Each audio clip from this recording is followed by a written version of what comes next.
Hey guys, and welcome back to another Lost Bits video right here on TetraBitGaming, the series where we explore the unused, altered, and unseen content in gaming.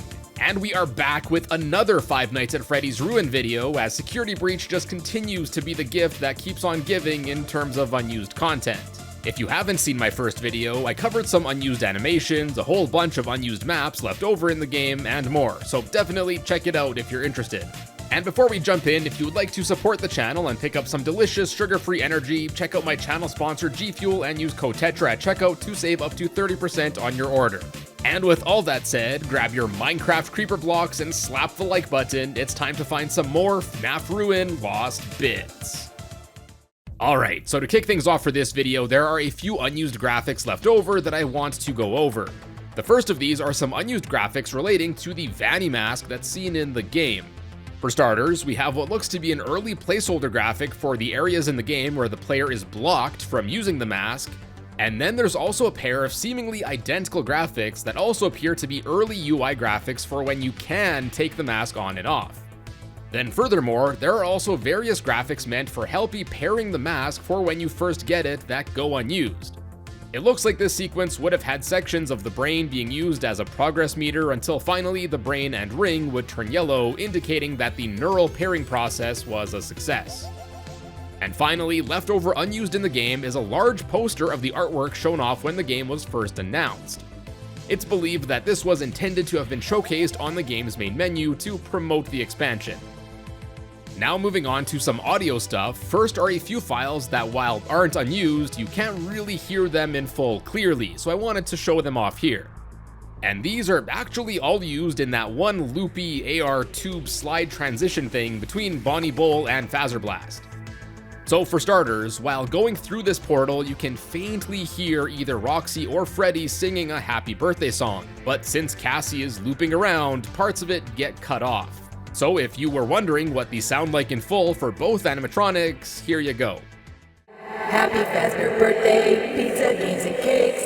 Open all your presents until your tummy aches. You are 1 year older on your special day. When this song is over, you'll be on your way. Happy Fazbear birthday, pizza, games, and cakes.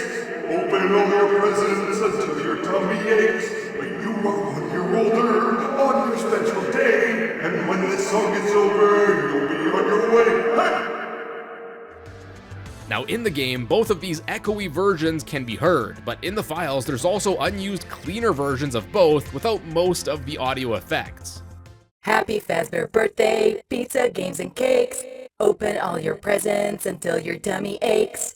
You are 1 year older on your special day. When this song is over, you'll be on your way.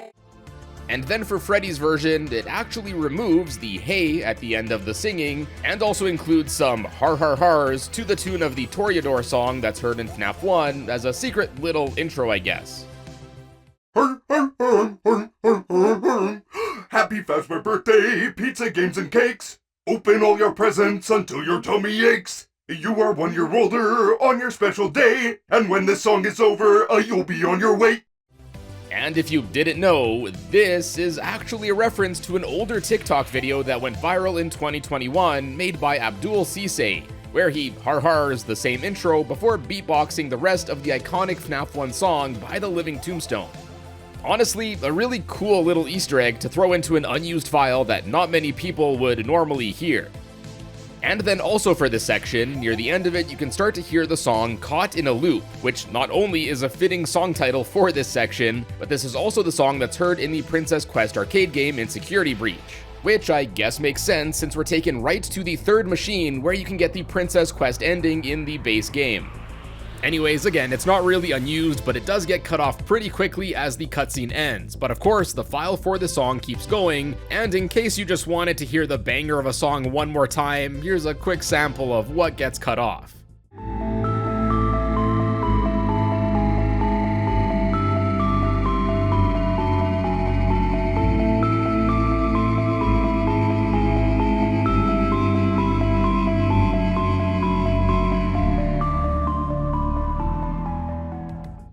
Then related to Roxy and Freddy singing the happy birthday song, there's also an audio file for each of them giving a 10-minute warning to, I guess, vacate a party room or something, as the next party needs to be set up. This is your 10-minute warning. The next party needs to set up. This is your 10-minute warning. The next party needs to set up. Then next, we have an unused voice line for everyone's favorite storyteller, Candy Cadet. This unused line reveals that the story Candy Cadet tells you near the end of the game may have just been slightly different. Let's have a listen to it, as well as how this section ended up being heard in the final game. I will tell you a story about a mother and her little boy who lived alone in a cabin in the dark woods. There was a monster in the woods, but the mother caught it and kept it locked in the basement.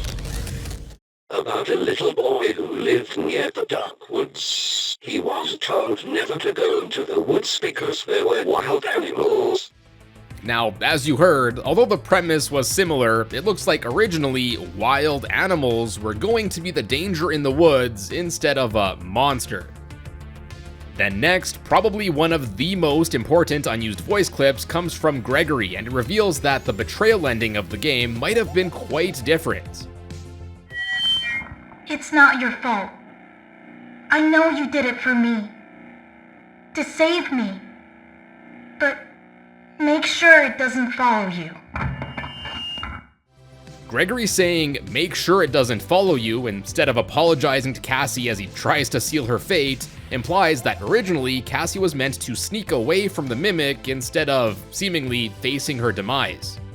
And this actually lines up with one of the early maps for the ending sequence that we saw in my last video, where it appears that the plan was originally for Cassie to escape via another vent instead of making it to the ending elevator, as was chosen to be the final ending. Then related to Gregory, or should I say Grimic pretending to be Gregory, there are several short clips of him egging on Cassie to come help and rescue him. Here's a few of those. Shut it all down. If you can hear me, turn off all the security. Open the door. Keep going. You're almost there. What you're doing is right. Don't let anything stop you. Please help me. It's been so long. And what's extra interesting is that these are some of the few audio clips which don't even have any subtitles associated with them. Then there are also quite a few unused lines for Cassie, which appear to be alternate takes of lines that are used in the game. I can't remove the mask. It's stuck to my head. Gregory? I'm in the raceway. Are you okay? The floor is all slippy. I don't get it. Why would Gregory tell me to come to the Pizzaplex and then not be here? My vertigo. The last one there is believed to have been meant for the section in the Cupcake Salon where Cassie gets yeeted off the conveyor belt, as the next line in the game's code, right after this one, is the one of her mentioning the battery acid on the floor in the room. Then next, there appears to be an unused line of Cassie mentioning that Roxy was her favorite animatronic at the Pizzaplex. You're always my favorite. Now this line is found between the first time seeing Roxy at the salon and when she grabs you and kindly requests for her eyes to be returned, so it looks like it was meant to be used somewhere in between those two segments. And right after this is another audio clip from Cassie that appears to have went unused. No way. I guess this might have played after Roxy lets you go, but it also sounds very similar to the start of a line heard much earlier in the game when Cassie gets sent to Superstar Daycare. No way. I walked through a big screen and now I'm in Superstar Daycare? Then lastly, for the audio stuff here, there are actually two tracks from the game's soundtrack that never ended up getting used. The first of these is titled Are You There? And it has a whole adventurous space vibe to it, which makes me speculate that it might have been intended to be used in the Phaser Blast section of this game.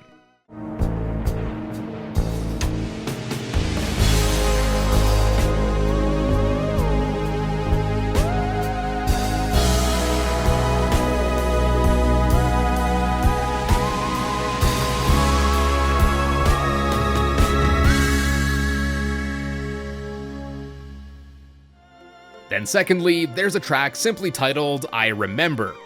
Just based on the name, it's incredibly likely that this was meant to be played in the section near the end where you shut down Roxy, as there, Roxy mentions that she remembers Cassie, and overall the song sounds quite sad, so it would definitely fit there. Here's a small sample, and try to hold back those tears.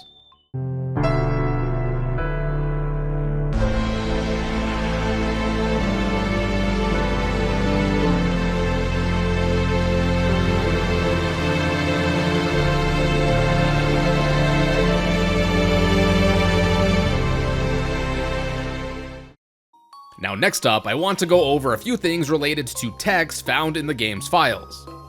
For starters, although previously typically referred to just as the Blob, this amalgamation of animatronics and tentacles and everything in between is actually listed in the game's files as Tangle, which honestly is equally fitting of a name.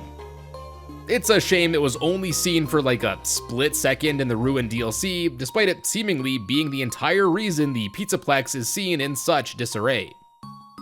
What's extra odd is that Tangle is already the name of the Mangle reskin in FNAF World, but I guess that game isn't technically canon, so it doesn't really matter. Then also, although not really unused, are interesting file names for two items in the game, the first being the pizza power-up in the Chica's Feeding Frenzy arcade game. So this pizza is actually referenced as Sniper in the game's files. And if you've played Chica's Feeding Frenzy in the game, you know the pizza attack is nothing like a sniper, as it just causes an explosion to go off around the player. This may, however, be a reference to, I guess, its original version seen back when the game first released with the arcade game still left over in a crude state, as there, the item will actually launch further away before exploding, so maybe that's where the Sniper name comes from. Then next, although this Dread Unit announcement line is heard near the start of the game in Security Breach, ladies and gentlemen, thank you for visiting, and we hope you enjoyed the show. There's subtitle text left over for it specifically for the DLC expansion. I guess a segment of this announcement is heard as part of the Dread Unit mini jump scare in the utility corridor area near the start of the game. Ladies and gentlemen, thank you for visiting, and we hope you enjoyed the show. But it's just kinda weird that this entire subtitle text string was specifically carried over for the Ruin DLC and just never used. Now next are a few unused lines from Helpy, who in some file names is actually spelled normally with a Y at the end instead of an I as is seen in the game, which I thought was kind of interesting.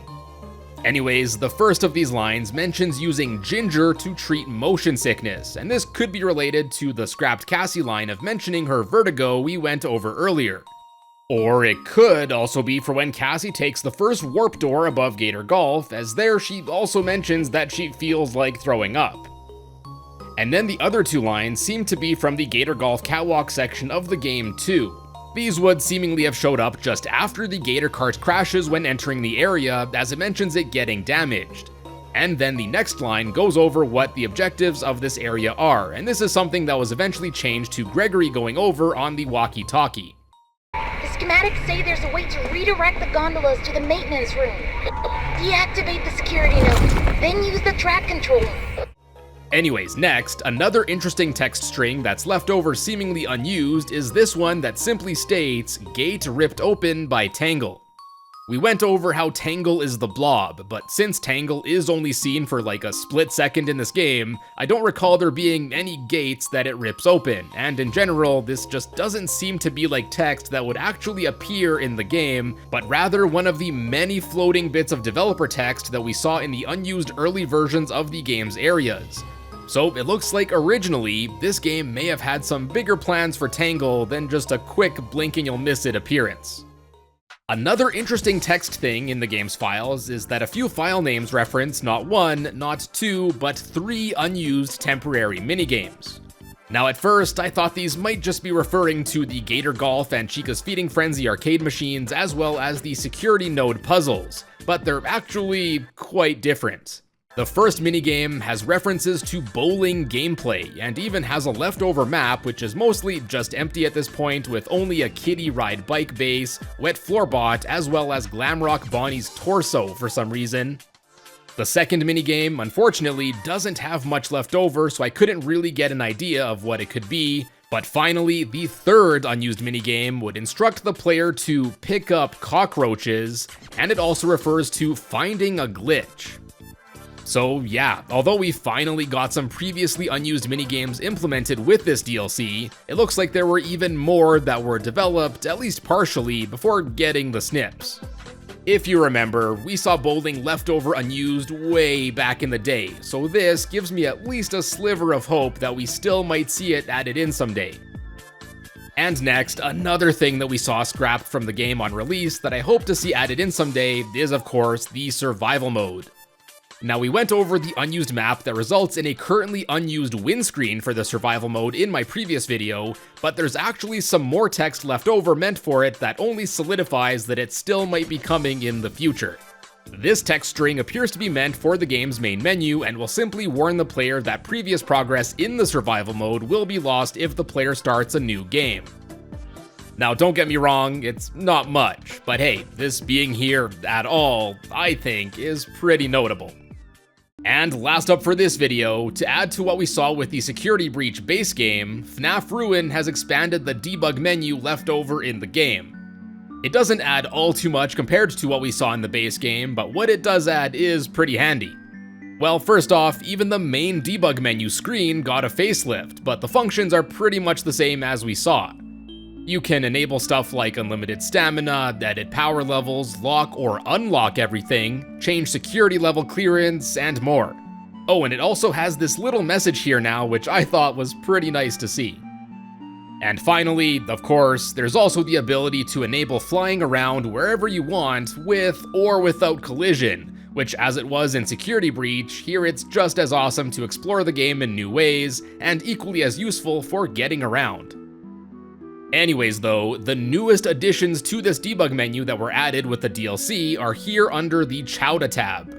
And for those that don't know, Chowda was basically an early working title codename for Ruin that was discovered not long after Security Breach's original release. Anyways, this tab leads to 3 more sub-tabs, the first of which is a general one. In this menu, you can disable mask restrictions, meaning that you can toggle the mask on and off where the game normally doesn't let you. It might sound kinda cool, but in practice, most of the time this will just lead you to falling into the void, since the areas typically don't have a corresponding area to warp to. Then there's also an option to disable Startup Helpy, which sounds like it would disable Helpy's intro section, but toggling this didn't seem to actually do anything. And then there's also a force lighting thing, which also didn't seem to really do anything, as no matter what value I changed it to, it wouldn't do anything to the lighting. I'm not sure if I'm just using this wrong, but if anyone out there knows how this works, please let me know. And finally, there's also a caution bot souls counter, and after those 2 strikeouts, this one actually does work, and this lets you set how many souls you freed. And if you put the total 28 bots required to find the secret in Bonnie Bowl, the last few bots will also appear there too. Then moving along, the next tab here, Skip System, is about what you'd expect it is based on the name. This menu lets you instantly warp to various sections in the game, which is super handy. Although in Ruin you can load into each of the individual chapters, this feature is super handy for getting around faster without reloading the game every single time. And not to mention, you can also warp to areas found later on in the chapters, so you don't even have to replay them in full if you don't want to this way.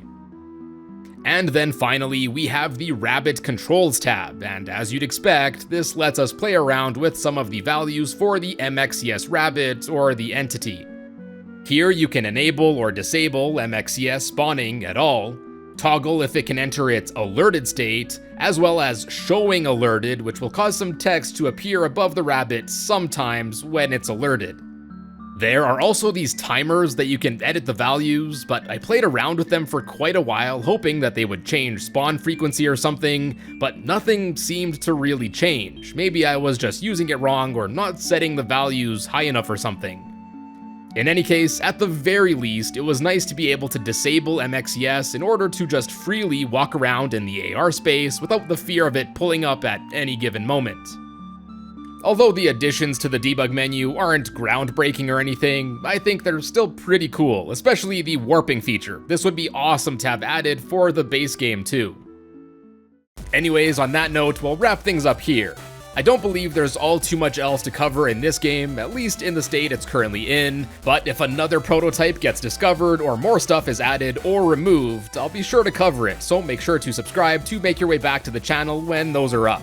Till then, check out some of my other Lost Bits videos, and as always, thank you all so much for stopping by today, and I will see you in a bit.